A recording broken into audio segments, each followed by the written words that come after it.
안녕하세요. 이재성입니다. 자, 오늘은 모바일 OS에 대한 이야기를 해볼 거예요. 모바일 운영체제에 대한 이야기를 해보겠습니다. 바로 가보시죠. 자, OS, 운영체제라고 하면 우리가 많이 떠올리는 운영체제가 바로 윈도우입니다. 윈도우. 그리고 이제 우리가 모바일 스마트폰을 많이 사용하다 보니까 운영체제 하면 이제 iOS나 혹은 안드로이드 같은 운영체제를 떠올리신다면 여러분들이 오늘 반은 성공하신 거라고 저는 생각해요. 자, 그런데 우리가 정확하게 운영체제가 어떤 것을 하는지 정확하게 알지 못합니다. 우리 이번 시간을 통해서도 우리가 다 알려고 하지는 않을 거예요. 대신 흐름만 한번 살펴보려고 합니다. 우리는 개발의 숲을 알고자 이 이야기를 제가 여러분들께 해드리는 거니까요. 자, 제가 지금 음, 그 강의 자료에 그뭐 중앙 처리 장치, 메모리, 뭐 저장 장치, 그래픽 카드, 디스플레이 뭐 이런 것들을 꺼내왔습니다. 우리가 흔히 컴퓨터 조립할 때 혹은 노트북을 살 때 우리가 CPU가 뭐니, 메모리가 뭐니, 뭐 하드디스크, 요즘엔 SSD를 끼죠. 뭐 SSD, SSD가 뭐니, 뭐 그래픽 카드가 뭐니 이런 얘기를 합니다. 자, 한번 간단하게 한번 살펴볼게요. 일단은 우리가 계산기를 한번 실행해 본다고 하면 계산기는 저장 장치 안에 저장이 돼 있습니다. 앱 프로그램은 저장 장치 안에 저장이 돼 있죠. 그래서 저장 장치에서 계산기를 꺼내 옵니다. 근데 바로 꺼내오지 못하고 이 메모리를 통해서 중앙 처리 장치로 이동을 합니다. 왜 그러냐면 중앙 처리 장치는 엄청나게 빨라요. 대신 대신 저장 능력은 떨어집니다. 머리는 엄청 좋은데 암기력을 떨어지는 거예요. 이해력은 빠르나 암기력은 떨어집니다. 반대로 저장 장치는 암기력은 엄청 좋아요. 하지만 이해력이 떨어집니다.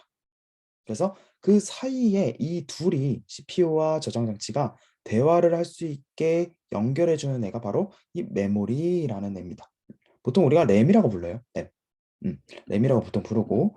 자, 그래서 저장 장치의 메모리로 가고 그다음에 메모리에서 중앙 처리 장치로 갑니다.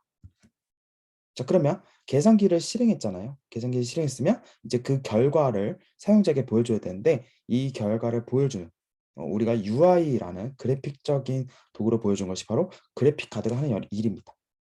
자, 그러면 이 그래픽 카드를 통해서 우리가 드디어 마침내 디스플레이로 우리가 계산기를 볼 수 있게 되는 거죠. 더하기 빼기 곱하기 나누기 이런 사칭 연산도 똑같습니다. 똑같아요. 이 순서를 지킨다고 보시면 돼요. 자, 근데 이게 그래서 뭐 어떡하라고? 이걸 뭐 어쩌라는 거지? 이렇게 생각하실 수 있는데, 자, 이 아까 보셨던 저장 장치에서 메모리에서 중앙 처리 장치, 중앙 처리 장치에서 그래픽카드에서 디스플레이까지 오는 이 단계들을 컨트롤해주는 사람 혹은 중개자 역할을 하는 애가 필요해집니다. 그래서 그 역할을 하는 애가 바로 운영체제가 하는 일이에요. 운영체제가 하는 일이에요. 자, 뭐 그렇다 치고 자, 그다음에 우리가 컴퓨터를 사용하거나 혹은 컴퓨터를 사용할 때 이런 키보드, 마우스 이런 것들 당연히 사용하죠. 컴퓨터를 사용하니까. 혹은 우리가 스마트폰을 사용할 때는 이 손가락 터치 기반을 많이 사용합니다. 자, 이런 것처럼 이런 여러 가지 입출력 장치들을 제어하는 역할을 하는 것도 바로 운영체제가 하는 일입니다. 운영체제가 하는 일이에요. 음. 자, 그리고 프로세스 관리라는 일도 해요. 우리가 컴퓨터를 사용하다 보면 예를 들어서 뭐 게임 같은 거 하다가 아니면 인터넷 익스플로러 같은 웹 브라우저 쓰다가 갑자기 프로그램이 뭐 다운되거나 렉 걸리거나 혹은 로딩이 너무 심하게 걸려서 우리가 종료를 할 때가 있습니다. 그럴 때 우리가 컨트롤 알트 딜리트 눌러서 작업 관리자를 실행하죠. 그러면 거기에 우리가 실행하고 있는 프로그램 목록이 이렇게 쭉 보이잖아요. 사실 근데 거기 자세히 보면 프로그램 목록이란 말이 없고 프로세스 목록이 보입니다. 자, 그 프로세스를 관리해 주는 역할이 바로 운영체제가 하는 일이에요. 그러니까 무슨 말인고 하니 옆에 멀티태스킹도 같이 있는데요. 우리가 컴퓨터를 실행하면 여러 프로그램을 함께 실행합니다. 함께 실행하죠. 여러 프로그램을 같이 작동시켜요. 음악을 들으면서 게임을 하기도 하고 뭐 인터넷 서핑도 하고 우리가 유튜브를 보면서 과제를 하기도 하죠. 저는 그렇게까지 못하지만 어쨌든 그런 거 할 때 우리 컴퓨터에 껴져 있는 뭐 저장 장치나 아니면 메모리나 아니면 CPU, 그래픽 카드 모두 하나씩 꽂혀 있습니다. 물론 뭐 메모리나 저장 장치는 뭐 두 개, 세 개 껴져 있는 경우도 많지만요. 하지만 어쨌든 이런 여러 가지 프로그램들을 이런 한정된 자원에 한정된 이런 컴퓨터 장치에 효과적으로 분할시켜 주려면 할 일을 이렇게 뭐랄까 분담시켜 주려면 그 중재자 역할을 하는 것이 바로 운영체제가 할 일이다라는 얘기입니다. 그리고 요즘엔 당연히 인터넷 연결된 게 당연히 컴퓨터의 기본 자질 같은 거잖아요. 그래서 그런 네트워크도 사실 운영체제가 담당하고 있습니다. 자, 이런 여러 가지 역할들을 하고 있어요. 이게 바로 운영체제, 오퍼레이팅 시스템, OS라고 부르는 애입니다. 자, 근데 우리는 오늘 이 얘기를 하려고 했던 건 아니에요, 사실. 모바일 운영체제 얘기를 한번 해보려고 했죠. 자, 모바일 운영체제의 역사를 한번 잠깐 살펴보려고 합니다. 우리가 지금까지는 사실 iOS, 안드로이드 이 두 개의 운영체제를 알고 있는데 이 두 개의 운영체제 전에 어떤 모바일 운영체제들이 있었는지 한번 간단하게 한번 살펴볼게요. 그 전에 위키피디아에서 는 운영체제를 이렇게 정리하고 있어요. 컴퓨터 하드웨어와 소프트웨어 리소스를 관리하고 컴퓨터 프로그램들에게 공통 서비스를 제공하는 시스템 소프트웨어라고 합니다. 자, 이 하드웨어와 소프트웨어 리소스, 하드웨어 리소스는 저장 장치, 뭐 메모리, 중앙 처리 장치, 그래픽 카드 이런 리소스들을 얘기하고 소프트웨어 리소스는 운영체제 역할에서 필요한 그런 다양한 소프트웨어들을 얘기합니다. 그리고 컴퓨터 프로그램들의 공통 서비스, 너 CPU 해, 너 메모리 해 이런 것처럼 공통 서비스를 제공하는 거 그런 것들 그리고 결정적으로 중재 역할을 한다가 포인트가 됩니다. 자, 그러면 진짜 이제 모바일 운영체제 얘기를 한번 해볼게요. 자, 우리가 운영체제 하면 아까 제가 말씀드린 것처럼 윈도우를 떠올린다고 했어요. 자, 윈도우. 우리가 iOS, 안드로이드란 이런 이름조차 없던 2000년대 시절에 바로 이 모바일 시대를 주름잡고자 PC 운영체제에서도 탑이었던 윈도우, 지금도 탑이죠. 마이크로소프트의 윈도우가 모바일 운영체제로 시작을 합니다. 그래서 여기 보시면 자세히 보시면 여기 어, 이렇게 포켓 PC, 핸드헬드 PC라고 그때 부르기도 했어요. 그걸 2000 이렇게 써 있습니다. 밀레니엄 세대죠. 어, 자 이렇게 있고, 자 지금 보시면 이게 만약에 손만 없었다면 거의 노트북과 비슷하죠. 노트북과 비슷해요. 그래서 이게 키보드도 근데 여기 이제 키보드도 이렇게 달려 있고, 그다음에 그 당시에 스타일러스 펜이라고 불렀던 나중에 스티어스가 이걸 엄청 꼬집어서 얘기하죠. 스타일러스 펜을 왜 필요하냐고. 아무튼 그렇게 돼 있는데 자, 이렇게 윈도우를 여기 시작 버튼도 그대로 있고요. 여기 자세히 보시면 휴대통도 있고 내 컴퓨터도 이렇게 있어요. 아, 이거 너무 컴퓨터를 그 PC 운영체제를 빼다 박았죠. 자, 요게 이제 조나다라는 이 핸들드 PC, HPC라고 불렀던 그런 건데 실제로 저도 갖고 있었어요. 어, 이게 이거 제가 실제 제가 갖고 있던 기기 사진입니다. 오른쪽에 보시면 이게 조나다라고 써 있죠. 이렇게 이 기기 이름이 조나다였어요. 그리고 기억하시는 분들 계실지 모르지만 모디아라는 제품도 되게 유명했었습니다. 여기 자세히 보시면 핸드헬드 PC라고 브랜드도 이렇게 적혀 있었어요. 너무 오래돼서 이게 누래졌죠 키보드가. 지금은 이제 없어요. 지금 그때 다 팔아가지고. 그래서 이게 윈도우를 그대로 구겨놓다 보니까 너무 불편하고 이 시작 버튼 누르는 것도 손톱으로 겨우 눌러야 했어요. 스타일러스로 누르거나 그런 것들이 너무나도 불편해서 대중화되기는 부족했습니다. 자, 그래서 마이크로소프트가 이걸 대중화시킬 수가 없네. 이런 방법으로는 안 되겠다. 그래서 다른 방법을 떠올립니다. 그게 바로 PD라는 겁니다. 자, 바로 이렇게 나오죠. 여기 자세히 보시면 여기 포켓 PC라고 되어 있습니다. 윈도우가 이름을 이제 바꿔서 주머니의 PC다 라고 하면서 포켓 PC라고 이름을 지었고요. 뭐 지금 얼추 봐도 윈도우 로고 이렇게 보이죠. 요게 바로 시작 버튼이에요. 요게. 더 누르기 힘들게 바뀌었어요. 그래서 이거 나왔을 때 진짜 좀 있으라고 만든 건지 막 이렇게 어쨌든 그리고 막 스크롤바 이렇게 있고 지금 막 우리 한 손가락으로 이렇게 터치 이렇게 스와이프해서 움직이잖아요. 꿈도 못 꿨습니다. 그리고 실제 이게 사진이어서지 엄청 버벅거렸어요. 엄청 버벅거리고. 음.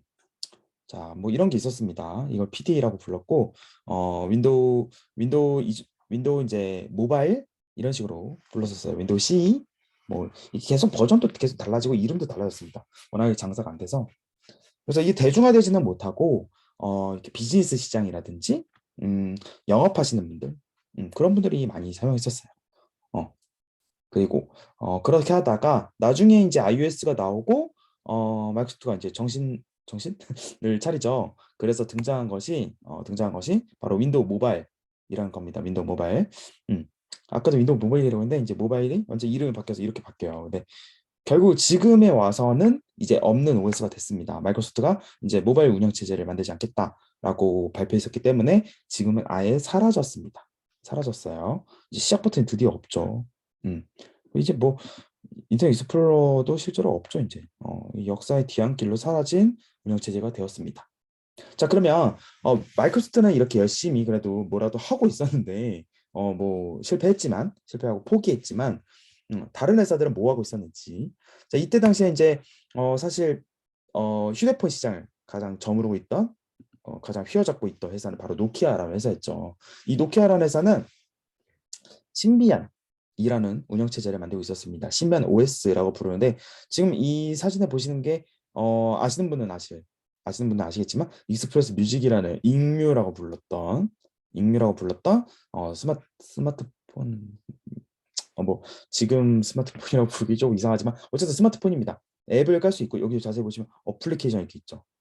앱을 설치할 수 있어요. 앱을 설치할 수 있고 인터넷 브라우저, 웹 브라우저도 이렇게 가지고 있었습니다.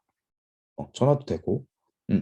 그래서 좀 개인적으로 윈도우 모바일보다는 좀 사용하기 편했지만 여전히 굉장히 불편했어요. 이 어플리케이션 받는 것도 불편했고 설치하고 좀 버그도 좀 많았고. 다만 이제 이 익뮤가 익스프레스 뮤직 이 폰이 그때 옛날에 그 기억이 안 나요. 그 대란 10만 원대 폰 대란 이러면서 아이폰 나오기 전이었나요? 그때 미국의 아이폰 출시됐을 때 그때 되게 핫했던 대한민국에선 굉장히 핫했던 폰입니다. 저도 갖고 있었는데 아무리 찾아도 사진은 못 찾겠더라고요. 네. 어쨌든 그런 노키아도 뭐 까내는 노력은 했다. 하지만 굉장히 부족했다. 대중들에게 전파되기는 굉장히 부족했다라는 거고. 하나만 더 소개하면 이 팜 OS라는 것이 있었어요. 여기 이렇게 있죠.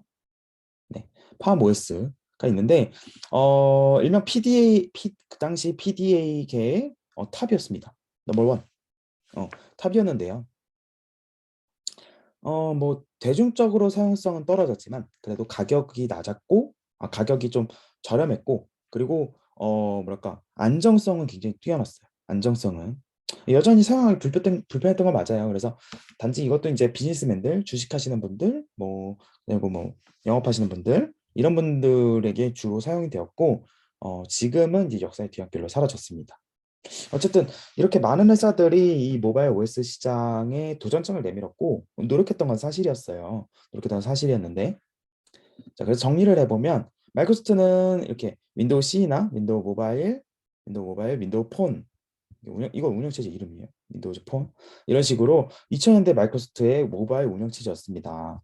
그래서 이 윈도우가 마이크로소프트가 윈도우를 만들지만 실제 컴퓨터는 만들지 않듯이 물론 뭐 서피스 같은 걸 만들긴 하지만 실제로 대놓고 본격적으로 만들진 않고 다른 PC 제조사들에게 운영체제를 건네주면서 운영체제 그러니까 PC 제조사들 델이나 삼성전자 같은 회사들이 노트북을 만들 때 윈도우를 껴서 팔잖아요. 이런 식으로 윈도우 모바일도 그런 식으로 장사를 했었습니다. 그래서 삼성전자, LG전자, 뭐 HTC 요즘 뭐 할까요? 모토로라 이런 데서 출시했던 다수의 스마트폰에 윈도우 모바일을 탑재시키면서 장사를 했었습니다. 네, 그렇게 했었고요. 그 외에는 아까 말씀드렸다시피 노키아에서 신비한 OS가 있었고 또 이걸 소개 안 했네요. 이 블랙베리 OS라고 북미에서는 굉장히 핫했던 스마트폰이었죠. 그나마 그 시절에는 가장 유려하고 좀 깔끔한 OS였어요. 사용성도 나쁘지 않았고 그리고 HP의 웹OS 이렇게 써놨는데 이게 사실 아까 말씀드렸던 팜 OS 아까 뭐 팜 OS 해가지고 제가 잠깐 설명했잖아요. 그 PDA계의 뭐라고 해야 되나 킹왕 같은 였다고 이 팜을 HP에서 인수합니다. 인수당해가지고 이제 HP에서 이 팜을 가지고 뭘 해보려고 했는데 애플이나 구글에 대적해서 뭘 해보려고 했는데 잘 안 됐어요. 그래서 이거 결국 이제 웹 OS라는 이름을 바꿔서 이렇게 진행을 했는데 잘 안 됐죠. 그래서 이걸 게르기네 이거 사가지고 아무도 못하는 했는데 결국에 LG전자 갑자기 이걸 떨커니 사갑니다. 아니 LG전자 지금 스마트폰 안 만들잖아. 그건 좀 아픈 마음을 자극하죠. 상처인데 사실 스마트폰 때문에 LG전자가 사는 게 아니라 이 OS의 기술력이 뛰어나기 때문에 OS를 만들기 어려워요. 운영체제라는 게. 그래서 이 OS를 사다가 LG전자가 어디 넣었냐면 TV 같은 곳에, 텔레비전, 스마트 TV라고 하죠 요즘에. 그런 곳에 넣었습니다. 넣어서 장사를 하고 있고요. 스마트폰에 넣지는 않았어요. 그리고 삼성전자는 혼자 놀았던 건 아니고 이 마이크로소프트와 협업을 하면서 바다 OS와 타이젠 OS를 만들었습니다. 사실 생각보다 막 그렇게 잘 되진 않았고요.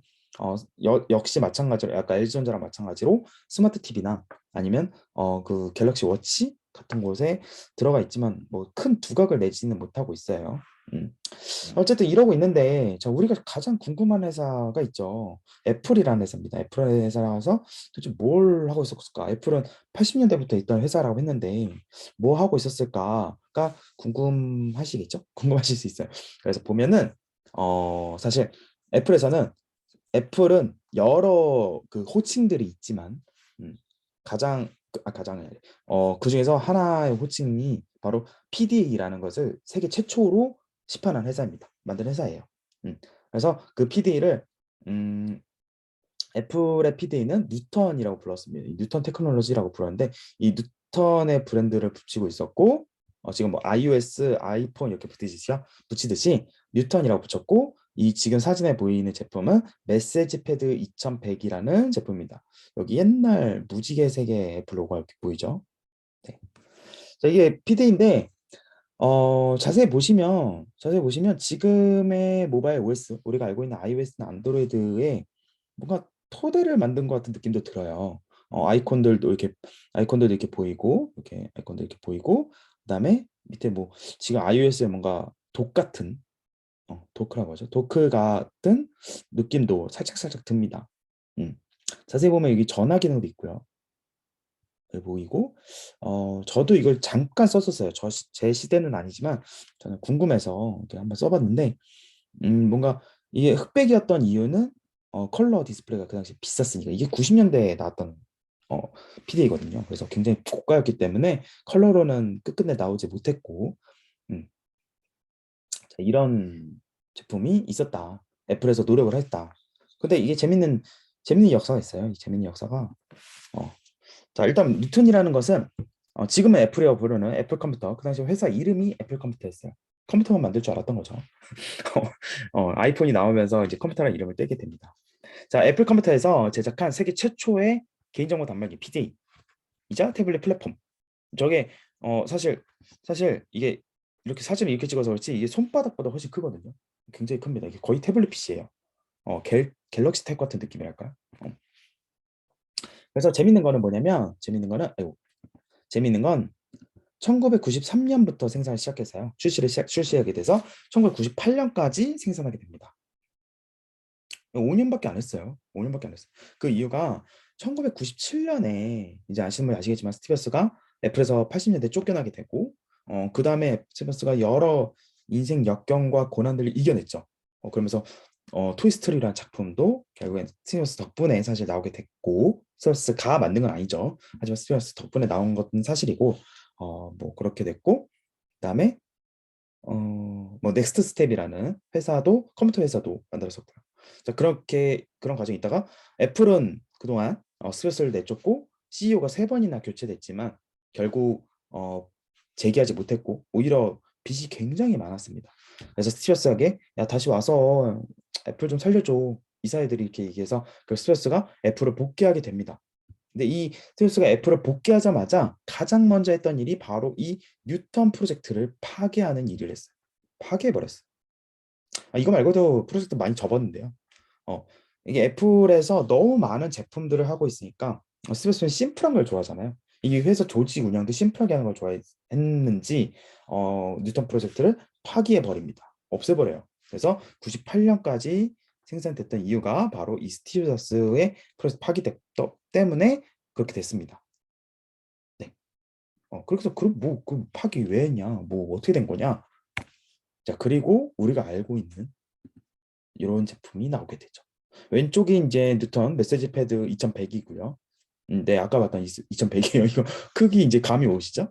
그리고 오른쪽이 아이폰 오리지널입니다. AT&T로 출시가 됐던 아이폰 3G, 3GS가 아니에요. 3G. 아이폰 오리지널이죠. 사실 처음에 2G로 출시를 했으니까.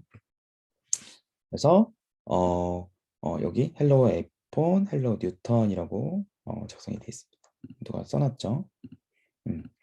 자, 이게 재밌는 게 뭐냐면 아까 제가 뉴턴 프로젝트를 98년까지 생산했다고 했잖아요. 그러고 나서부터 97년에 스티븐스가 애플을 복귀했는데 그로부터 정확하게 10년 후에 이 아이폰을 발표하게 되는 이 역사적인 키노트가 탄생하게 됩니다. 역사적인 스마트폰, 역사적인 키노트가 등장하게 됩니다. 여러분이 이 아이폰 발표 키노트는 혹시 안 보신 분이 계시다면 꼭 보셨으면 좋겠어요. 정말 꼭 보셨으면 좋겠습니다. 자, 정말 인상적이고 역사적인 의미가 있고 그 당시에 PD계를 꼬집는 그런 얘기들도 하는데요. 왜 아이폰을 개발했는지에 대한 이야기를 합니다. 그 중에 하나가 이런 거예요. 그 당시에 이제 스마트폰 PD라고 부르면 사실 이런 식으로 많이 만들었었어요. 지금 스티브스가 설명하는 키노트 씬인데요. 아래에 다 키보드가 있죠, 이렇게. 이렇게. 그나마 블랙베리가 좀 가장 이쁘네요. 이 중에 팜트레오, 노키아. 이게 모토로라고. 맨 오른쪽이 노키아입니다. 노키아는 뭐 옛날에나 이때도 옛날이죠. 이제는 참 디자인은 그래요. 그나마 블랙베리가 좀 이쁘게 만들었는데 어쨌든 이렇게 키보드가 필요하고 반면 디스플레이는 이렇게 조그말 수밖에 없죠. 아래에 이제 키보드를 채우다 보니까 그래서 이걸 스틸에서 꼬집으면서 이렇게 디바이스를 만들면 안 된다. 이렇게 스마트폰을 만들면 안 된다. 그래서 우리는 키보드를 날려버렸다. 라고 하면서 멀티터치 제스처를 발표하게 됩니다. 여러분들 꼭 한번 보시길 바래요. 자, 오늘은 여기까지 얘기를 하고요. 오늘 여기까지 얘기를 하고 다음에 iOS나 안드로이드 이야기를 본격적으로 한번 해보겠습니다. 자, 영상 봐주셔서 감사합니다.